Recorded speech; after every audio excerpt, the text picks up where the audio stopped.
right, folks, ladies and gentlemen, welcome to the first ever episode of Insert Podcast Name here. We actually have not thought of one yet, and I will probably think of one before uploading this episode. Jacking we are your open to muskets. suggestions.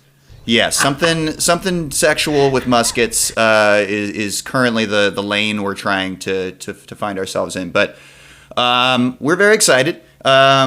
My name is Tyler. I'm going to be one of your hosts here today, a longtime Revolution fan, and I'll pass the mic over to my other two co-hosts to introduce themselves. My name is Abe Doubleday Bush. You can call me Dr. Strawberry, if you wish. It's not my nickname, but it could be, and that could be for us. That could be just for us. And I'll pass it over to our next host. Thanks, Dr. Strawberry. You can call me TJ, or Chad if you want. Some people in here. Chad, we're gonna go Chad. I like that. I'll be Chad from now on. Can't wait. So, we are kind of improvising and doing this podcast. We are, like many other Revolution fans, just so happy with the team right now. Just so stoked. We love Porter. We love the direction the team is going. We're not really into goals being scored. So we're really having a great time this season. 3 games in, and we've kept that streak alive.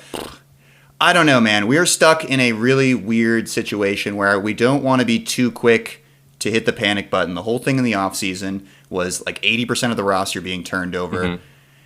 But, man, 3 games in, 0 goals. The attack looks toothless. The defense, okay. But Porter got... What is Porter ball? He got to build his own roster. The Crafts, praise be unto their names, spent more money in this window. He got to build his own roster completely from scratch, and I will admit that has got to be a big part of it. Obviously, it's tougher to gel a team when you have like 7 new players in the side in the starting 11, right? Completely fair. And I understand that he's doing something to institute his system, right? But what frustrates me is that we've seen other coaches will make halftime adjustments that we don't see out of Porter. It's like at a certain point you go from instituting your system to being unwilling and unable to adapt to win games. Yeah, and I want to circle back. You guys haven't hit the panic button yet? The panic button has been in. It's been ringing since last season. But I do think that we have to have sort of a reset of that, and we do have to give. We don't have to. I understand if you don't want to, but I do want to give Porter a little time to let this gel. I will say they looked better in the first half, maybe first 50, 60 minutes of the Philly game than they did all season, and so it does feel a little misleading that Absolutely. we scoreless draw. 0-1 loss, 0-2 loss, all in succession. It looks like we're getting worse. I do kind of feel like they're getting better, but where are the goals coming from? Especially when Campagna just went down for 4 weeks with a hamstring injury. Yeah, this is the weird thing. And to your point, Chad, yes, about halfway through last season, it was, I don't even know if you'd call it the panic button, maybe just the give up button or something along those lines. But the fact that we had a record amount of turnover allowed me to be like, all right, at least they're willing to try to fix this before firing Porter. I'm just on the fence, though, right now, because unfortunately, despite seeing all these new players, I'm seeing a lot of the same things I saw last season, even though it's early, of just those lateral side-to-side passes. I guess what I would really sum it up as is they just are so risk-averse that it becomes boring, and you're just not generating any chances. I think we have 5 shots on goal through 3 games, which is embarrassing. Horrible. That's the stat I pulled up. It's embarrassing, and the worst in the league. Yeah, not good. I will say, panic button, I've hit it a long time ago. Silver lining, we have more points in LA Galaxy, so. Yes! We love that. We do love that. Gonna ring our little bell, get a little sound for that. We're happy about it. Yeah, we love that. We will. There are going to be so many sound effects on this pod. It's going to really change the game. There are a lot of awesome MLS podcasts out there, but are they doing sound effects like we are? I don't think so. Underutilizing sound effects. Underutilized. So insert sound effect here and here. Oh, we'll do another one right here. Perfect. All right. I hope you all enjoyed. Those are great. Those are going to be really good. I can just imagine how good they're going to be. I can imagine imagining that they sound great. Do you guys have any last thoughts before I want to hop into sort of a game review here, and just sort of go over our thoughts on just this game in particular? I mean, I think we did a good brief summary of kind of where we're at on the pessimism meter. Do you guys have any thoughts before we hop into it? Let's hit that game review. I want to hear your thoughts about the most recent performance. And then we'll have a game review jingle of some kind. That's great. All right, so the New England Revolution hosted the Philadelphia Union over the weekend, lost 2-0. That is now 3 games in 2025 with 1 point to show for it. Going into the game, we had injuries to Peyton Miller, who will hopefully be back soon, Shankali, who's still going to be out for a few months, as well as Polster, who will be back soon. That's a big question. My big takeaway, at least initially, was this was more fun than our first 2 matches, especially if you were a neutral. Our first 2 matches were absolute snooze fests, and this one at least had some moments of interest. More Obviously, the bar is incredibly low. More entertaining ball, especially the first half. World, but it really was a tale of 2 halves. That first half showed a lot of promise, and then it felt like same old, no chance generation, boring Porter ball in the second half. So, as mentioned before, with 5 shots on target in our first 3 games, and half of those kind of come in this game, I think. Maybe we had 1, maybe 2 shots on target. Just one. I think that was the Arudi one. I remember it, actually. So with that in mind, with this seeming hesitation to take shots, the passing and possession that really leads to nothing, I don't know. This game, and as soon as we conceded that first goal in the 75th minute, it felt over. It did not feel like we were going to fight back. I don't know. What are your guys? I'm going to pass the mic over to TJ or Chad on this one to just see what your initial thoughts are on the game overall. Before, in a little bit, we'll hop into our player ratings. But what were your main takeaways from this game? So my main takeaways were, it looked like Heel was starting to trust the team a little bit more, which is a good thing. In the last 2 games, I feel like I saw that as well. He hasn't really looked like he can pass the ball to his teammates. He doesn't trust them with possession. In this one, we saw him with a couple of those really positive diagonal passes up the sidelines. I like that a lot. But when we would get it up to the side, it's just let's recycle it around, let's run across the face of the box, and no one's gonna take a shot. Oh my goodness! So I'm kind of like, that's my good, and then it also kind of led to my bad. But I will say I was a lot or more pleased this game with the lack of let's just recycle it back to the halfway line. I saw a lot more progressive passing. It's infuriating, and I agree 100%. There was a lot more progressive passing with a really low bar. There still needs to be more, but just going towards. And you're so right. The amount of times I felt like we had the ball out in a wide area, and it was either they didn't know what to do with it, cut inside and then get the dispossessed, or any of the times they chose to cross too. I'll talk about this more later with Feingold, but I thought he had some positive moments, but so many chances died off of him just not crossing as well as a Brandon Bye. Yeah, I don't know. So, Abe, what are your thoughts on just the possession, side of things? And do you feel like the team is progressing in a positive direction? Should we be optimistic? Yeah, no. I mean, it's like we're saying. I do think that there are some signs pointing in a positive direction in spite of the negative trend of the actual scores of the games. And final score is what matters to get points in this league, and get us into playoff position. So obviously that is important. But, I mean, obviously Porter, what he has to do first is he has to establish the defense, especially with new players manning both center back spots. Is a pretty significant change to a core of a team. And so I get that he has to emphasize defense and recycling possession, maintaining possession, and maintaining that sort of unit strength as the foundation for whatever is going to come next. But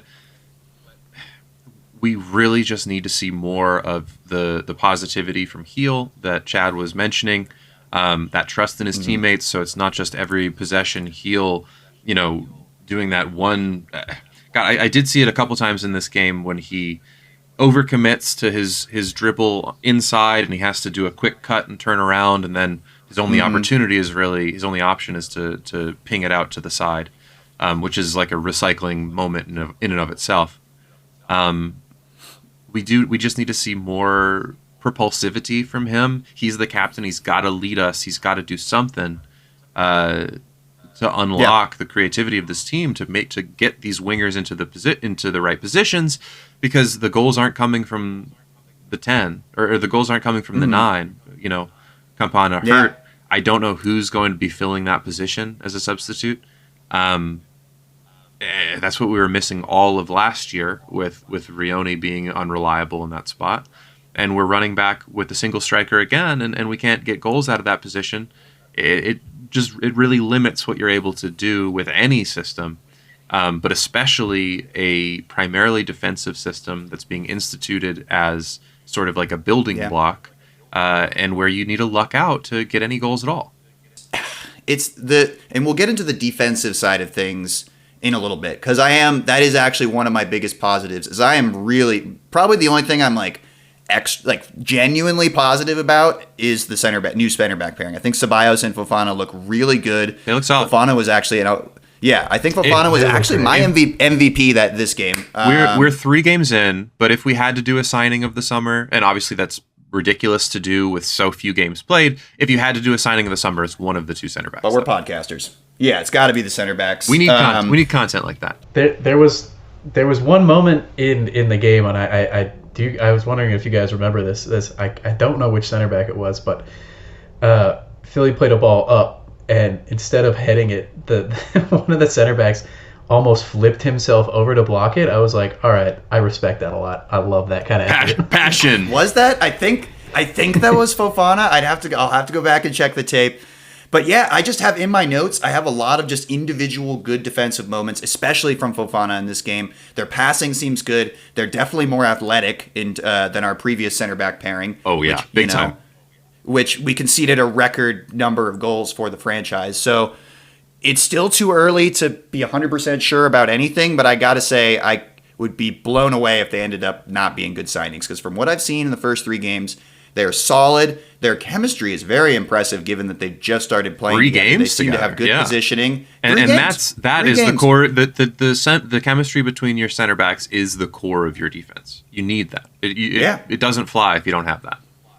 Can I say one more good thing about that pairing, or about, I guess, the idea of one of the positives of Porter's clean out this offseason and how many players we lost and new players coming in. We signed our new center back pairing. They happen to look really good together. And numbers 2 and 3. That looks pretty good. Number 2, number 3 playing left and right in the back of your defense there. I like it. I love logical usage of numbers, numbering of players. You know, I've always been someone who believes, like, if you're a striker, you should be wearing number 9. If you're the center attacking midfielder, you should be wearing a number 10. If you're a defensive mid, you should be wearing a number 6. And I guess if you're a center back, you should be wearing a 2 or a 3. 2 or 3, maybe a 4. You can have a 4 if you want. I could have a 3 and a 4. I would allow a 4. I would allow a 4. 5 would be kind of crazy, but 5 is a DM. 5's a DM to me. 5 would, I say rebel against all authority. We should be doing triple numbers. We should. Like La Liga. Well, the thing is, I actually do love that in Liga MX. I believe they do for youth players. They do the triple digit numbers, and that is pretty cool. That is cool. Like Peyton Miller could be playing as number 369 or something, that would be wild. Who real quick, who would be your 007 on this team? Good question. And it would have to be. Are we playing by the rules that it has to be a youth player, or can anyone be a triple digit? I think anybody in this situation. My 007, because it's a guy that you maybe don't want to suspect, right? I'm gonna go Brandon Bai. Oh, all right. I like that, actually. I think Brandon Bai could be a super spy type operator.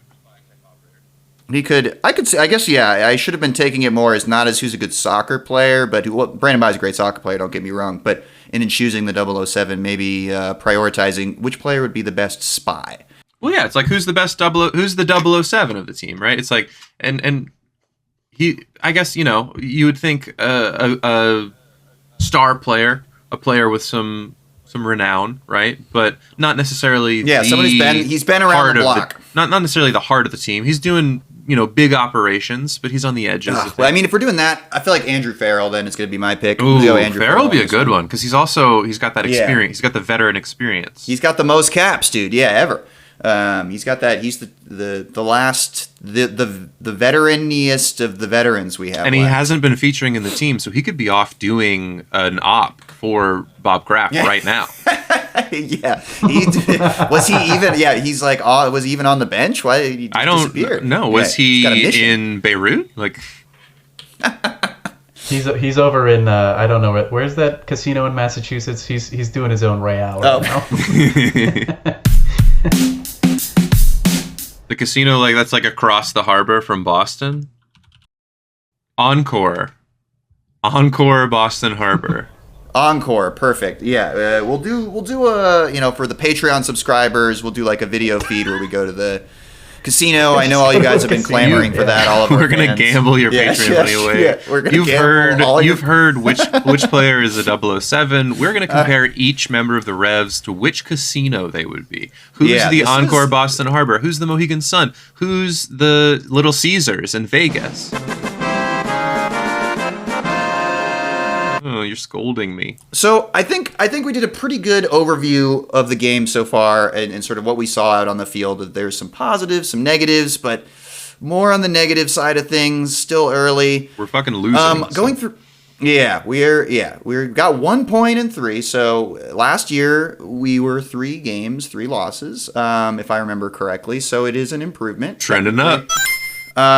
So I don't know if do you guys want to talk more about the game in a more general sense, or do you think we could like hop into individual player grades? Yeah, let's talk players. Yeah, I want to hear I want to hear your thoughts on players, boss. What'd you think about Heel this game? Heel, okay. We'll and I'll tick them off as we go so that we don't double dip here. I gave Carlos Heel a B-, and I felt like in the first half, I got really excited because I was like, "Oh, he might be back." He was making those line-breaking passes. Yep. Vintage Heel. It wasn't perfect, but he was having really good moments, and I was like, "Oh, is he back?" Like I have so many times in my notes just some of those, and I think he had the most shots on the team. Like he was taking shots when other players weren't getting into positions to for the pass or to get shots. Like, and the shots he made, I don't think there were any from my memory where I was like, "Oh, you really should have passed that." Like It was. He was creating chances. Unfortunately, he loses a bunch of letter grades in the second half. In my notes, he just vanished from my notes, and in my notes, I just wrote, "Where's Carlos Heel?" It kind of felt like him and a lot of the other players, we just kind of dropped off in the second half, and we're not making chances, especially after the goal was conceded. Once the game felt like it was over at this point. I don't know. How'd you guys feel about Carlos's performance in this one? Yeah, pretty much spot on. It was just a shame to see the whole team, and it's just what happens when your captain is this influential and this much of the creative core of your attack, when we have this little else to offer except for him. When he disappears, the whole team attack disappears. And it's just, you live and die with him. Chad? Yeah, live and die by the heel is absolutely right. Chad, do you feel like it was good, positive, somewhere in the middle? How'd you feel about Carlos in this one? I felt more positive than I did compared to the last 2 games. I think I mentioned it earlier. Yeah. The first 2 games, he's looking around. He's got his head up, but he doesn't trust his own teammates with a pass. Yeah. Sure. At least if he's recycling or if he's passing in this game, he'll actually execute. It tells you after the first half.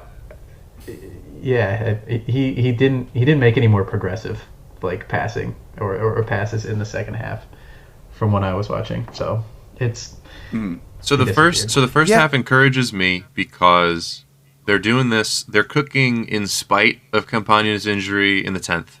So we don't have our striker, our shiny new striker who is supposed to be a goal getter. We don't have him basically from the get-go. But they still, from the 10th to half, made opportunities happen. Heel trusting his teammates this game shows that at least they're scoring in practice, right? So it's like there's something there. So it's just you got to build. He probably was my highest letter grade of any of the players on the pitch. Do you guys have any other thoughts on Heel before I move on to the next player? No, I think that's it.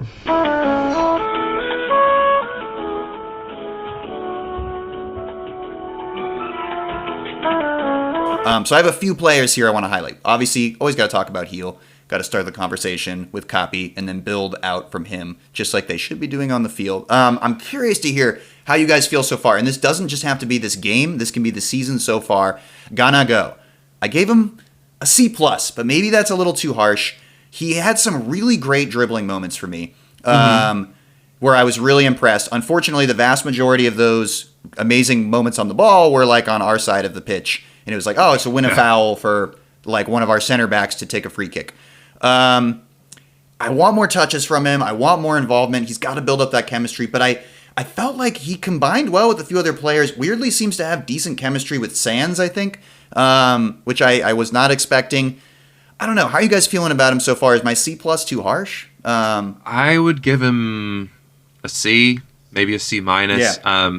Fewest touches of any starting player on the pitch for the Revs. Oof. Right. Only 45 touches, only 5 in the opposition box, which I mean, that's the stats telling exactly the same story that you just told us, which is most of what he was doing was happening in our half, or at least not in the opponent's final third. And so I'm encouraged by signs from him. But it's exactly like you said. If his kit is getting into positions and drawing fouls, that's a perfectly fine skill set and primary, thing for a winger to do. But it needs to be in their danger areas. It cannot be in our own half for the center backs to be punting free kicks that are just going to end in loss of possession. Yeah, absolutely. Yeah. Chad? I mean, I liked some of he had some forward runs. He was the one, I think he was on the receiving side of 2 of Heel's long diagonal balls, and looked pretty promising going out to the wide area. But he gets there and then does nothing with it. Yeah. It's just he gets recycled back. So I'm like, okay, well, great job advancing and getting there. Now do something. Yeah, what's next? What's the plan? And I don't exactly. Yeah, and I don't think, I think he'll get there. I think eventually. It may be a confidence issue with him, or it could be like a team issue. I'm not really sure, but I want to believe. So maybe I'll give him a solid C. C. I think you're spot on though with the years. I remember is he would do these amazing dribble moves, but like they said, they were on our side. And then you're like, he gets into a dangerous spot because of a great Carlos Heel diagonal ball. He's on the edge of the box, and he would either just do I think one time he just mishit what should have been a pretty simple pass. Get dispossessed. Recycles it back, gets dispossessed. Like, I want to see him, but I don't mind I want to see him try to take guys on in the box. Like, we just got to get in the box, man, and take shots. And I feel like he could be the guy to do that. And I hope that Porter isn't holding him back and making him more risk averse. Like, I kind of want to see him take a few more risks. I don't know. That's my take so far. And what's unfortunate or fortunate is his very interesting contract situation, which I have to remind the listeners of, that he is on a half-season loan. He's on a half-season loan, meaning we can choose to buy him halfway through the season, and if we do choose to buy him halfway through the season, from my understanding, he will become a designated player. So pretty much he's on a trial period right now to see if he's good enough to be a DP. Definitely has not shown that level yet, and honestly hasn't even really been close to it, but you can see sparks. Maybe that's there if he can build up the chemistry and get confident. But do you know if that option? Do you guys have any other thoughts? Yeah. Do you know if that option becomes an obligation at any point? Like if we play him a certain number of games, do we lock ourselves into that? Or I don't believe so. I'd have to review the specifics. A true option would be pretty attractive. I mean, he still has plenty of opportunity to show what he can do. And if it turns out that he has a real skill set that can play in this league, by all means. I mean, that must be why we only have 2 U22 player. Right?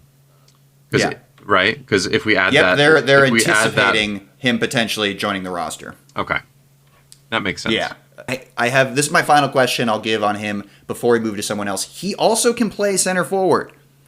Are we going to see him up top? He might have to. Out for maybe a month? I mean, it's him or Uridi, right? Yeah, Uridi is like... Uridi? He is... Yeah, Uridi. He's Uridi, and we don't have to talk about him too much because he didn't really do much in the game. He clearly doesn't have the legs to do a full game. Mm-hmm. Even at like 80 minutes or however long he played, he was gassed by like not so far into the second half. Yeah. And I just don't think you can start him necessarily. I don't know. I'm really curious to see what Porter does here. Then it might have to be Ganago. Yeah. Which would I think push Luis Diaz into being the other winger starter, which you don't necessarily want to see. But or I have hear me out, and I'm going to pass. I don't want to talk over too much so I'm going to pass the mic to Chad to hear your thoughts on this one. Here's a crazy thought.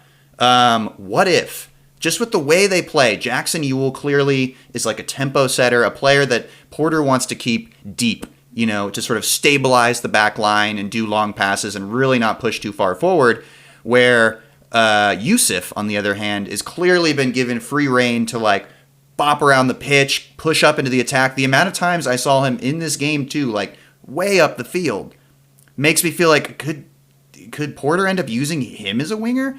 I mean, Luis Diaz seems okay, like an Ima Boateng type super sub, but I don't know what else he's got besides a little bit of speed. I don't know. I haven't really been impressed with him so far. Mm-hmm. Is that a crazy idea? Yusuf at left wing, or would that be too risky? It's probably too risky for Porter. He hates risks.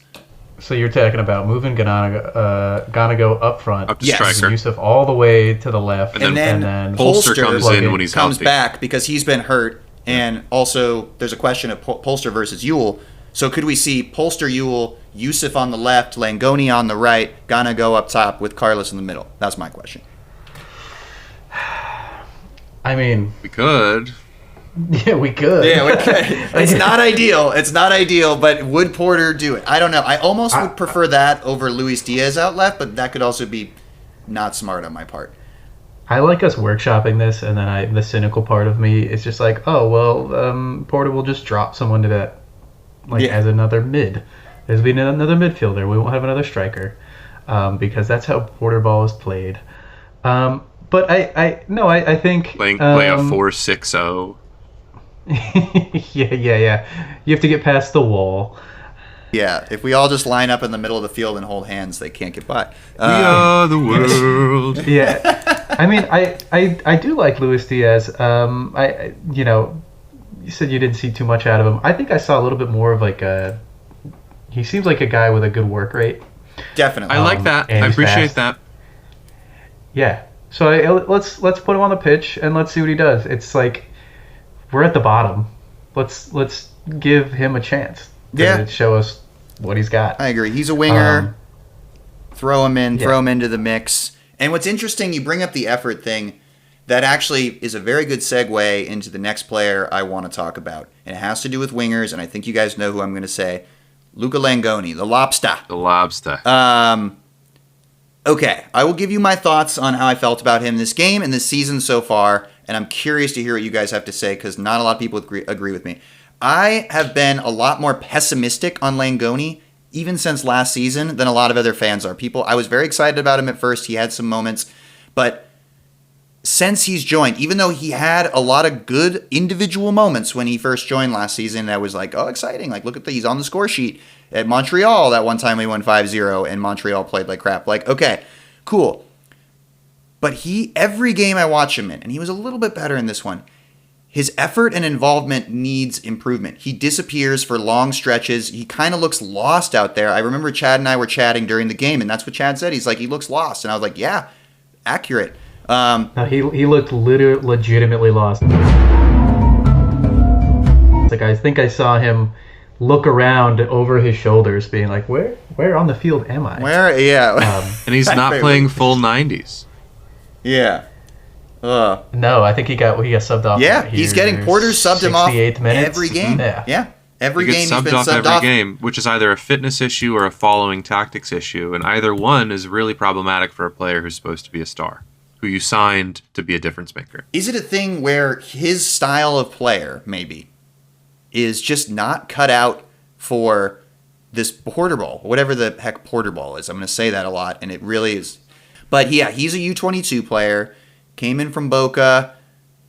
They love him there because he helped them win a final, I believe, with, was it 2 goals? And so he sort of has legendary status there. So literally all of his posts, you can just go to the comments. It's like a bajillion Boca fans being like, we love you. But it seems like he's cut out for a team that's maybe just has a more direct style of play. Like the passing and possessing in the midfield and things. Like he needs to be running down like vertically, just like straight at defenses and using that speed. And we're just not getting that a lot. So I'm like, is it a thing where he's just not the right player for this? I mean, he was a little better in this game. I don't know. Do you see Chad, any... how are you feeling about Luka? Yeah.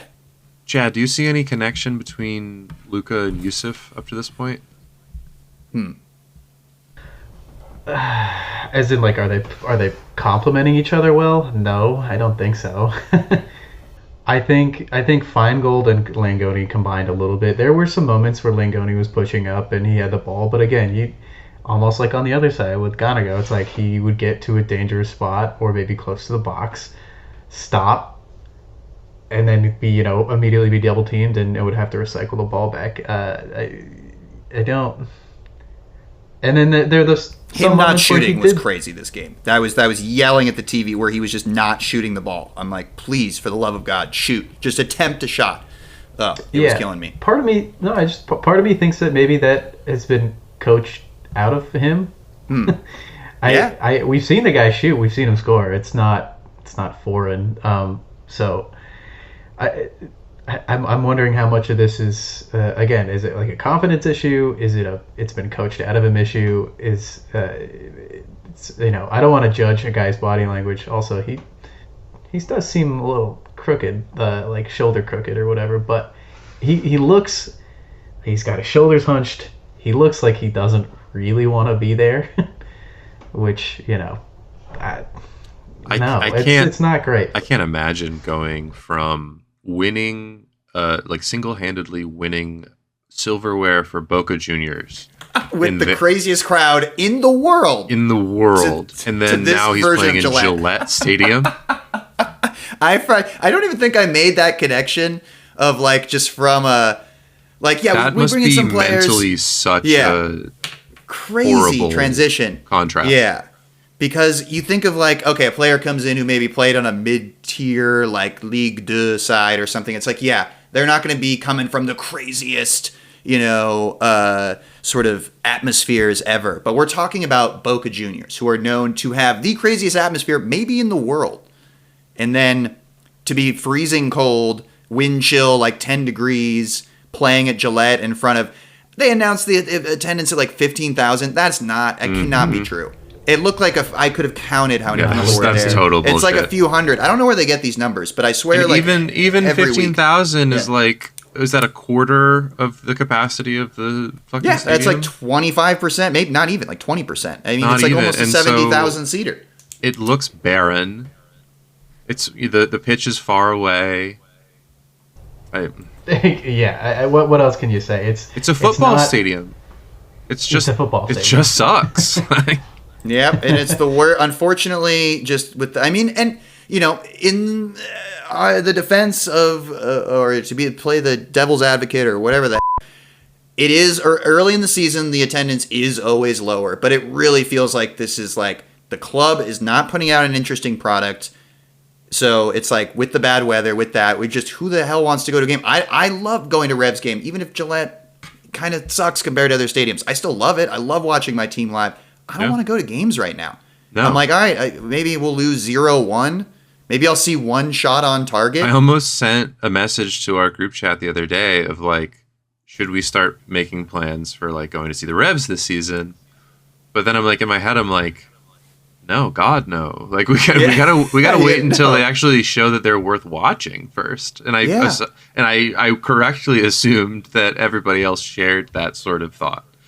So, to wrap it back around to Langoni. Anyway, so the long story short of that is Langoni is probably maybe missing a little bit of that atmosphere and that love. It's also, like I said, it is funny that like to have a social media account and to have 99% of all your comments and likes be from fans of the team you played for previously. Must be a weird feeling, but I don't want to get too much in his head. Like, I think he understands that he's got to play hard to use us as a stepping stone to like Europe or something if he wants to really take his career to the next level. And that's the one appealing thing about the Revs is they have a pretty good track record, at least especially under Bruce, obviously, of like getting players to make that step. So it's like, yeah, the crowd sucks. Yeah, the atmosphere sucks. Yeah, you're in New England playing soccer. Get over it. You have to play well if you want that European trip. It's like you gotta, if you want to be here for 2 years and then make that jump, like, come on, man, you gotta play. So we'll see if it's an attitude thing. And I will say, before we move on to the next player, just to kind of last note on Langoni, I felt like there was an improvement in effort. Like he had some good moments of fighting for the ball, pushing through, challenges, moving when he's off the ball. I feel like that's what he needs to be a little more active off the ball. And I felt like there was a little bit of that this game, and I hope Porter encourages him to do more of that. We will see. The last player I want to ask about is Ilya Feingold. He's a really interesting one for me so far. I went back and forth between a B- and a C+ on my player grade for him. If you look at his ranking on like any of the FOTMob or any of these like stat tracking sites, it's going to be very bad because he's technically, they attributed an own goal to him, which I don't see as his fault personally. Maybe you could disagree with me. It felt like that was not his fault. It kind of almost just like deflected when he was trying to block it. He's been an interesting player so far, and I'm going to give a hot take on him, and I want you to know if you agree or not. I think he's a lot better at right back than he's at left back. The first 2 games he played at left back, filling in. He's a right-footed player. I don't think he's that comfortable at left back. He clearly was a lot more comfortable at right back. However, here's my take on him that I wrote in my notes. I feel like compared to Brandon Bai, he has a much lower floor than Brandon Bai, but maybe a much higher ceiling as a young player. He had some good individual moments of fighting for the ball. He clearly has maybe a little more in his repertoire than Brandon Bai does. But man, was I missing Brandon Bai's like ability to put in a decent cross. Like Feingold f***ed up crosses like over and over and over where he was in a really good spot and he'd mess it up. So I'm going to throw that take out. Low floor, high ceiling compared to Brandon Bai. Should he start over Brandon Bai? Should he not? I'll pass it over to Abe on this one. Yeah, 0 for 4 on accurate crosses. So could not get an accurate cross in. I did like he won more duels than he lost. That's going to be a huge, obviously, attribute for a wingback player. He's got fight in him. He's winning duels. I like that. He's a young player. He's only 20 years old. He's one of those U22 initiative players we were talking about. There are a lot of things to appreciate about him. I maybe would give him even a higher floor than you are. But lower than Bai, I think, is fair. Bai, especially when Bai's qualities are exactly what Feingold is missing right now. I think Bai is a pretty great passer, great crosser, while still being pretty tough on the defensive shift. So, yeah, I hope that I think we have a lot more to see from Feingold. He's going to get his opportunities. I don't know if he's going to start over Bai, but I think that we play enough games that they're both going to get a healthy amount of time, good amount of minutes, and he's going to get a lot of opportunity to play and to show us what he can do. So I'm hopeful that he can live up to that high ceiling that I agree he has. I hope so. Chad, what are your thoughts on Feingold this game? And you could also just say it the season so far. Yeah, I mean, I like Feingold. Does he have the same sort of pizzazz that I really enjoy watching out of Brandon Bai? No. Is he a very solid defender? I think so. Mm-hmm. I give the kid some chances. Mm-hmm. Push comes to shove, I think we could find another home for Brandon Bai. He seems like a very versatile on the field presence. 100% agree there. If we had, I don't. Not that we're rushing to do that. Yeah. we're not driving him to the airport or anything. But no.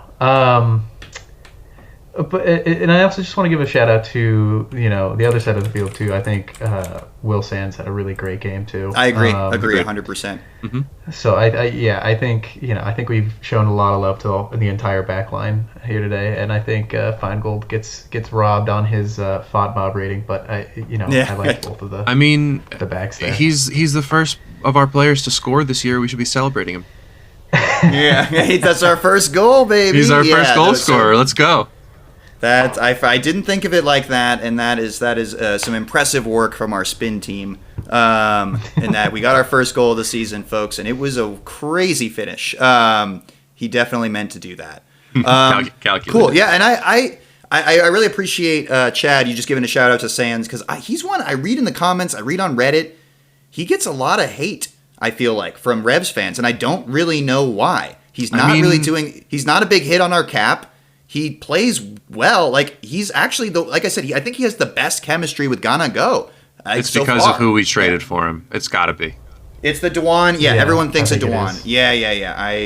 And then I get mad. And here's the thing. I love Dewan Jones, but like, it's in the past, and we got to get over it. Yeah. Sands is here. I mean, I don't like his brother that much. That's another thing. But Will's great, and he's doing a great job. Yeah. Well, his brother is hurt right now across the pond playing for St. Pauli. A very cool club. We love St. Pauli on the pod. But yeah. Tyler, you said little Peyton is injured. We're not going to see him back for a little while. I think he's coming back soon. Okay. I hope, because that is the I like main young. question.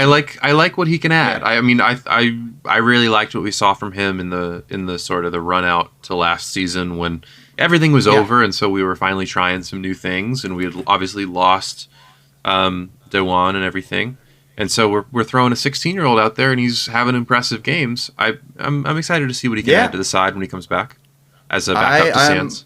I'm excited. Yeah, it's unclear if Sands because I think people are assuming Sands is the backup and that when Miller comes back, he's going to take it. I am definitely not confident that's the case. I think it's a total fight between the two of them for that left back spot. As it should be. It'll inspire them both to be as good as they can be. Yeah, and I think Sands is a player with a decent floor. You know what you're getting out of him. And Miller is like a wild card of like, this is a kid who could be sold to Europe for like 7 figures, 8 figures. Who knows? Like a crazy number. He has the skill set. Yeah, like maybe 10 figures, 10 figures. Maybe $1 billion. It's $1 billion. We sell him for $1 billion to Man City. And he plays as their backup left back. Well, we must agree. All right, I think unless you guys have any more specific player thoughts you want to drop, those are the main ones I wanted to cover today. We can move on to our next segment. I don't have any specific thoughts. I just have one stupid one-liner. Yes, drop it. If you'll indulge me. Jackson Ewell? More like Jackson Huel. Huel? You see what I did? Folks, where was he? All right, that's it. I'm done. I don't know if I fully understand, but I will add air horns. There will be air horns, even if I don't understand. Because that's what we do here on the pod. We support each other. Effects, and we support each other, and we're having fun. We're here to have fun. This is a good, healthy outlet for angry Revs fans who are trying One closing thought. Ivicic, some really nice saves. Obviously, we lose 2-0. That sucks. The second goal, Lucic's debut goal, really impressive one. And so I can't really fault them for that. I wish maybe dove for it because it did hit the post. I feel like he does ball watch a little bit, but I agree. Maybe a little bit. He's not as good as Turner. He's not as good as our last couple of guys. He's not nearly as good as our last guy, obviously, who Chelsea have loaned out and aren't even using when he'd be a better choice than their first choice keeper. Whatever. He's been fantastic on loan. Yeah, that's a whole nother thing. But he's been incredible on loan. Ivicic is not as good as those guys. If you haven't, folks. Ivicic is not as good as those two guys, but he's still the next in the line of solid Revs keepers. He made a couple impressive double saves that required a lot of reflex. So I do agree on the ball watching a little bit, but when he's called on, he usually is up for it. Okay, so for this next section, I think I wanted to just go jump to big picture. And I had a funny idea for how we would do it. So it's sort of going to be like the biggest takeaway and the biggest question going forward. We can also, I want to read you, and I'm going to put dramatic music behind it to set the tone because Porter's quotes are kind of boring. So we got to spice it up a little bit. Okay. So I'm going to read the battle hymn of the Republic on his takeaways through the first 3 games of the season and the team's focal points heading into this weekend's match at New York City FC. All right, Coach. And then you guys are going to see if you agree, disagree, then maybe give your biggest question for the team going forward. Porter. I think just overall, we need to stick to our process and we need to stay in our reality. Our reality is an honest one, an objective one. It's a reality where we look at everything, we look at the film, we understand the good, and we understand what needs to improve. So, I think that's really important, and that gives us perspective on where we're at. We're 3 games into a season, and we have a bunch of new players. We need time. Yet, with a short amount of time, we've done a lot of good things. We lost to 2 teams that are number 1 and number 2 in the East. Philadelphia beat Cincinnati and Orlando, and they scored 8 goals. They're a very good team, and we were right there. We're not far off. We're close. We need to improve the attack. There were a lot of moments in the game where we were in good positions that won't show up on the score sheet. They won't even show up in analytics. We need to be better in those moments, getting shots off, making better decisions, and being more technical, having more precision in those moments. We were in good spots. We want to be in more good spots, but we were in enough good spots to create more in that game. We'll keep working on that. The detail is the most important thing. When you look at the detail, for me, scoring goals comes down to the final third, and it comes down to precision. It comes down to the final details. We'll continue to work on that. I'm very confident in this group. I'm very confident that we're close. I know this will turn. Like I said, it's a very young season. It's a new team, and everybody internally knows that. We're all on the same page. Front office, owners, everybody. We are on the same page. I don't know if he delivered it that angrily. I love how passionately you gave us that, because the text, he sounds like. Yeah. Oh, yeah. That's pretty. That is pretty accurate. It really kind of felt like a politician's response. That was pretty empty. Completely empty. And that's kind of a theme for him. We got to consider the context. The context of the team. Sorry, Chad. No, I was just gonna say that's the quote of a guy who's not on the same page with anybody in his organization. You don't need to say it that many times. Yeah, we're on the same page. We're on the same page. Hey, look, and also another point, Caleb. It might it might not show up on the score line, but we need it to start showing up on the score line. Right. That's the bottom line. That's your fucking job. Do your job. I do hear, I think it's you can be a bad coach, you can mess up, you can not be right for the job, but there always feels like this weird, like he's gaslighting the fans or not taking enough accountability. Like, everyone always respects a coach who's like, that's on me, and he doesn't like ever do that, it seems like. And obviously Bruce Arena was a bullshitter in his own way, and it's like propaganda stuff that maybe makes us remember him a little fondly. Yeah, but he was funny, dude. Yeah, he was fun. He was good at managing his image, and he had good. He had better responses. Even when he was saying the same nothings, he made the fans feel better about it. And it's just it's embarrassing as a Revs fan that whatever he did or said was bad enough that he had to be exiled temporarily. But now that woke is over, he's Patreon episode. Now that woke is over, he's back, and he's a better coach than our coach, and he's leading a new team to more success than we're having. Yeah. I'm going to pretend, the San Jose thing, and I'll pass the mic over to you, Chad, here in a sec, of just there's going to be a lot of talk about the San Jose Revolution this year, and I was watching a little bit of their games, man, and I was like, shit, it's funny how as soon as players are back under Bruce, they look better. Ian Harkes looked fantastic for San Jose. I'll throw that out there, and I miss Ian Harkes, and I feel like he still could have been a great piece for this team. Anyway, Chad, any more, one thing I do want to say, my favorite part of this quote is the end of the first part where he says, we were in good spots. We want to be in more good spots, but we were in enough good spots to create more in that game.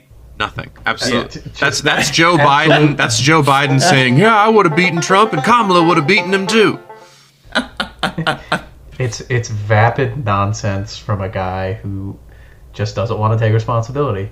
But yes, I also miss Ian Harkes, but I am glad he's having success at his new team. Wish him all the best. That's awesome. It's also friend of the pod. They deserve a little bit of a good thing. Yeah, friend of the pod, Ian Harkes. We will be one day. We will, We've decided that you're our friend. You're our friend, dude. We're in a normal way. We're normal guys. You don't know us yet, but this parasocial relationship is great. We have been obsessed with you for a long time. It's healthy. It's pure. Yeah, and I'm especially a huge fan of your dad, in some of his antics. Okay, so we have that quote. It's a big nothing burger. What's your biggest takeaway? We want to get in good spots, but we weren't in enough good spots, so it's good. That was my understanding of that quote. So, cool. Thanks, Porter. for you guys, and if you don't have one, feel free to skip on this. Do you have like your biggest takeaway of the season so far, or like a biggest question you have 3 days into this completely new roster? We're pretty much an expansion team. What are your biggest questions going forward? Chad. My biggest question is Porter has a process, and he's asked us to trust the process. Is he going to make any changes? Obviously, what he's been trying isn't really working right now. No.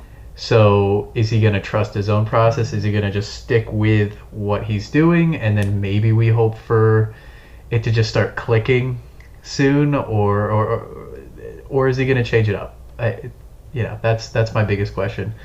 And I don't really have a takeaway from that. It's just kind of like, I guess we'll all as fans just wait and see just what happens. Yeah, no, I agree. I can't disagree with you on that one. Of this guy, Caleb Porter, he's brought in. His whole thing is he's framed to us as the fan as like, this guy is a system coach. He's got his system. He's going to create a system. Porter ball. He's a tactics guy. Maybe he's not the most charismatic guy with the press or the players, but he knows ball. And it's like, I've seen these games, like, anytime we even do decently, like in this one, he just isn't making adjustments. It's like, if you're the like supposed to be like Wilfred Nance, like a tactics guy, you got a system, you got this. Why are you not making in-game adjust? Like, all it feels like is the other coach has to make an in-game adjustment, and then we're screwed. Which is what happened. Like, Philly, like, which Nance did to us, and Philly's new coach did to us also. Yeah. And it's like he doesn't have a response. And like, at least this game he made some subs, but also I know this wasn't in the player thing. I forgot to talk about this. He brought out Noel Buck, finally gave him some minutes, and it looked like he was playing at like left wing back. What I got to do to play? You do not want to know the answer to that question. Give him 10 minutes at LB. That'll shut the fans up. That'll get his confidence back. It's like, this is the kid who, like, Southampton, he went and played over in Europe. He looked incredible before he went, and you're not using him? I don't know. Maybe I'm going off on back to players here. No, and I forgot about Buck. Forgot about Buck. We all like Buck a lot. We're all Buck guys. We love Buck. There's a Buck fan club. We might overrate him a little bit because he had one good patch of form a few years ago, and that's really his claim to fame, right? Yeah. True. There must be something in training that is not clicking that doesn't earn him more time, right? I have to think that. But also, when my confidence in Porter is this low, he is emblematic of everything that could be wrong. And if things don't start clicking in place, you really have no choice but to look at the treatment of Buck, who, like you say, played at Southampton and was training with elite players over there, I think he has U19 caps for England. He does. This is a player who all of Revs Nation and seemingly Bruce Arena saw as a really high potential young guy who could be something, and he really looked like he could be something, and now it's been years of nothing. Yeah, I want to hear what Chad thinks about Buck after this. I'll say one more thing. This is all another part of like Porter's brand, man. It is like, it feels like he just, which I guess was why maybe the Peyton Miller thing is an outlier here. It feels like generally he really doesn't like to use his really young players. And maybe, I don't know why Peyton Miller is an exception, because Peyton Miller did get decent minutes, but that was probably only because Dewan got sold.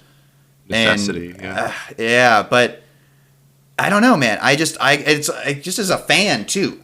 Like, maybe tactically you don't want to risk bringing out the young players, but I want something. Give me something interesting, man. Play a young player. I don't know, something. Yeah. And when last year we were running out K and things like that. Oh my God. We're trotting out new names in the center mid now, but it's producing the same, just sort of not good enough, not clicked together enough results, where it just turns into that. And you have the wingers. Yusuf, Polster, like you have now that they went and signed Ewell. To me, that's like broadcasting to Buck, like, you're not really going to get nearly as many minutes as you have in the past. Like, he's he's good at center, like the center of the park, like an 8. Like in a double pivot, perhaps. Maybe there are other places he could play, like a little higher up the field. I don't know, but not as a left back, man. I don't know. I was like, really? Ugh. Anyway, Chad, any other thoughts on Buck? Nope. No. Love the kid. Yeah. No Buck. We are. Yeah. Buck. No Buck. Yes, we all worship and regularly attend the Church of Buck. Will Cluck for Buck. Will Cluck for Buck, Buck Nation. We're Buckshot. He's got me hook, line, We're the and guys. sinker. We're the guys dressed up in the chicken outfits in the stands in the fort. Clucking for Buck. Clucking for Buck. Yeah, if you guys remember the famous 3 guys in chicken suits you see at every game, that's us. Clucks for Buck. All right. So do you guys have any other final sort of big questions or big takeaways? And then we'll sort of break the fourth wall for a second to talk about listener mailbag. I didn't actually prepare anything for that. I mean, my fear, and I want to speak directly to Chad's question, which I think is the question of the season. Is Porter gonna adjust, or is he going to stick with his guns? And my fear is that everything that he's shown us up to this point shows us that he's going to stick to his guns. He really has no choice to, after spending so much money and time and lost points on establishing his system. He really has to do that first, and he has to get that installed. And it really seems that what get that installed means to him is to stick with it despite the cost, and just be really stubborn about refusing those sorts of adjustments that other coaches make that win them games. And with Campagna out for a month now, we're already asking crazy questions about who can play striker and what's the resulting formation going to look like. And it's just it's not a spot we want to be in 4 games in. Dude, that's when you've got to stick it through. That's when you've got to push even harder. That's when you've got to make sure that even at a minimum, you're still executing on the same path that you were when you were winning, because that's what's going to push you through to a breakthrough. No, that's well put. And it's we're still going to give him a few more games. I think you have to. However, there are concerns, and that's why there are brave podcasters like ourselves who are willing to get to the bottom of this, figure out what's wrong. Hopefully Porter's listening and he'll adjust his tactics accordingly based off the value of the 3 fourth podcasters who don't play soccer that well. We watch Never it. have. We watch a lot of it. Actually, just learned about the sport this year. Yeah, we just learned this week about soccer, and we are pissed.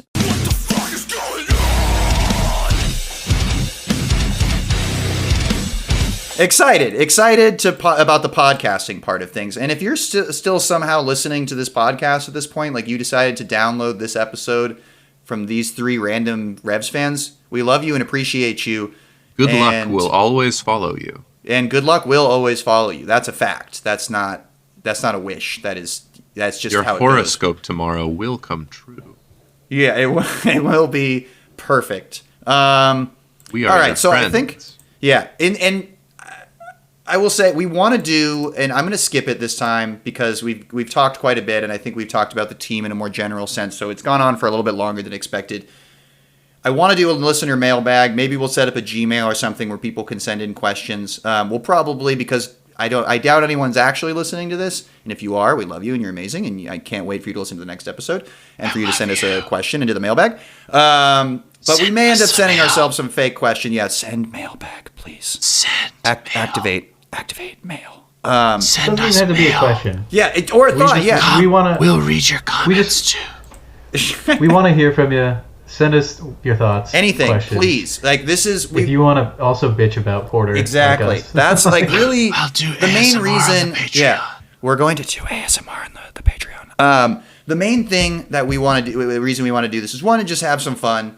Get a little more involved in our fandom, our suffering as fans of the Revs, but also to just have a space where we can go fuck and just be really annoyed at the whole situation, or wherever we're at, and just yell at each other about it for an hour and have you guys listen. So we're waiting. We're gonna set up an email. We'll post about it. I don't have it yet. I probably should have set it up before this episode, but that's okay. I can edit it in post. So it's probably, I'm about to say the email right now. We still don't have an email set up. All right, perfect. Yeah, there. So that email I just said.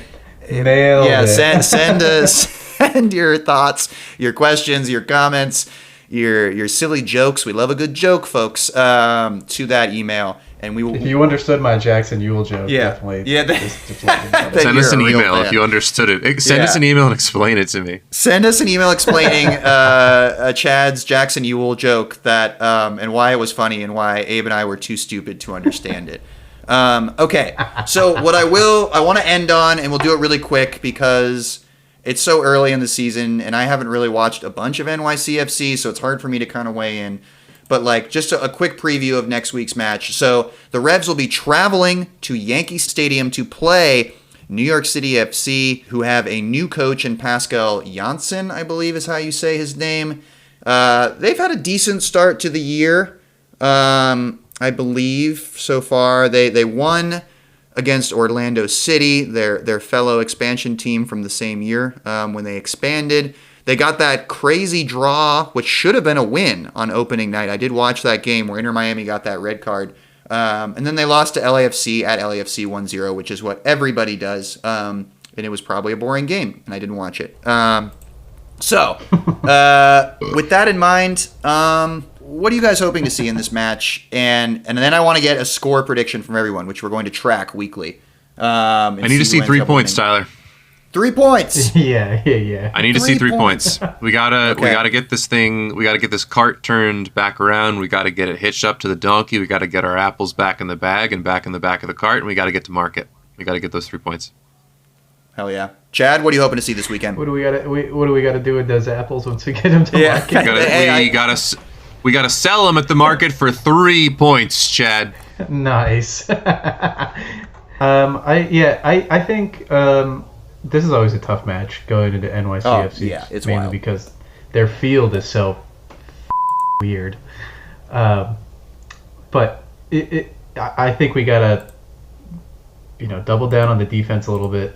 I'm sure this team is gonna be wily at home, and then take some goddamn shots. Yes, please. Maybe the small field will help with that. They can shoot from a larger percentage of the field. Just offload the thing. One of them is bound to go in, so I'm a little less optimistic than Dr. Strawberry. Yeah, but I got to make sure I call him Dr. Strawberry. Please don't. Please, I'm never gonna mention it again. But we need to get a goal. Like that's the first step. Yeah, I wonder what the record is for longest time without. I got to look this up. I should have looked it up before the pod. What the record is in MLS for not scoring a goal. I feel like it's probably we'd have to go a couple more matches. Like there have been some truly horrendous teams in the past, but I think it's something like 380 minutes or something. It's like four matches and then 10 minutes. Okay, interesting. All right. I'd be curious. I hope we don't. No, God, no. That would be awful. And I think at least, whenever we travel to NYCFC, I think we generally, even if we've had, last year had some bad times against them, but that was a wild game. Was that the one where we conceded like 2 or 3 penalties in the first half or something crazy? Maybe I'm misremembering. I don't know. I got to go check the time machine on that one, but let's just see a goal. I would take some risks, take some shots. I'm not going to freak out if we were to able to get a 2-2 draw or something. To me, that would most likely be indicative of like some good progress. And speaking of which, that's what I'm going to go with for my score prediction. I'm going 2-2. 2-2. 2-2. What do you guys think? 2-1 Revs. I'm a little bit 2-1 Revs. Love it. Oh, see, I was going to see 2-1 NYC. I think that helps balance probably things more out. Realistic. As our a pessimist of the pod, we do need someone to come in and bet against the Revs, and you will probably end up winning this competition if you do that. Honestly. Yeah, but all right. So I'm going to draw. Dr. Strawberry's going to win, and Chad is going a loss. 2-1, 2-1, or 2-2, folks. All right. Oh, you're fire alarm. I can't hear anything, but that's awesome. That's good timing. Test episode. Yeah. Chad dies at the end. Chad dies. His apartment's burning down. This is in memoriam. This episode is. We love you, Chad. I will never forget you. This is the last conversation we ever had with Chad. before his apartment burned down. So rest in peace. He was a great podcaster. He was a great friend and a better podcaster. Yeah, an even better podcaster. He was an okay friend, but a great podcaster. All right, folks. And then at this point, I'll probably just have some outro music slowly coming in. And we make a few jokes as we sign off. But thank you. Like, seriously, if anyone actually listened to this, you're fucking awesome. And we're going to put out more content like this because I had fun doing this. More fun than I expected. And, yeah. Go Revs, and we'll see you next week. Love you all. Go Revies. Go Revies. All right. Go Revs, mate.